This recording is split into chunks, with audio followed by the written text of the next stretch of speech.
இன்றைக்கி கேன்வாஸ் எல்லாமே ஒரு சூப்பரான நெக் டிசைன் தைக்க போகிறோம். 2 பார்டர் எடுத்து நான் ஜாயின் பண்ணி வச்சுக்கிட்டேன். இப்போ லைனிங் கிளாத்தில் நான் வீடியோவில் காட்டுற மாதிரி நீங்கள் பார்டரை வந்து கவுத்தி போட்டு பின் பண்ணிக்கோங்க. இப்போ மெயின் கிளாத்தில் நான் லைனிங் எந்த மெத்தடில் போடுறனோ அதே மெத்தடில் தான் நீங்கள் போடணும். போட்டு கழுத்தை சுற்றி நம்ம தையல் போட்டு நார்மலாக நீங்கள் எப்படி கழுத்தை ஃபினிஷ் பண்ணுவீங்களோ அதே மாதிரி நீங்கள் ஃபினிஷ் பண்ணி வச்சுக்கோங்க. எப்பயும் போல் கழுத்தை சுற்றி நம்ம அமுக்கு தையல் போட்டு நம்ம ரெடி பண்ணுவோம். அதே மாதிரி நீங்கள் ரெடி பண்ணி வச்சுக்கோங்க.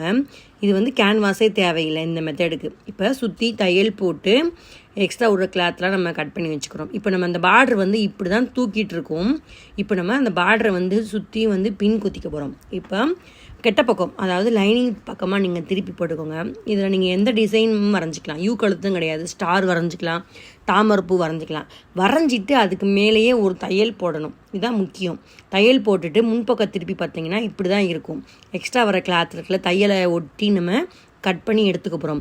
இதில் என்னென்னா இந்த பிசுடாக இருக்கும் பார்த்தீங்களா, அதை சுற்றி வந்து நம்ம லேஸ் பண்ணி வச்சுக்கலாம், இல்லைன்னா துணியிலே லேஸ் ரெடி பண்ணி வச்சுக்கலாம்.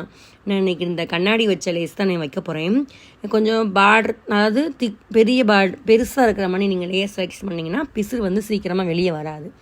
இந்த கண்ணாடி வச்ச லேஸ் வச்சப்பட்டிக்கு பார்த்திங்கன்னா ரொம்ப கிராண்டாக இருந்தது. இது கேன்வாஸே தேவையில்லை.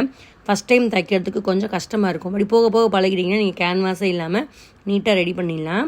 இந்த டிசைன் உங்களுக்கு பிடிச்சிருந்தா கண்டிப்பாக நீங்கள் தச்சு பாருங்கள். தேங்க்யூ.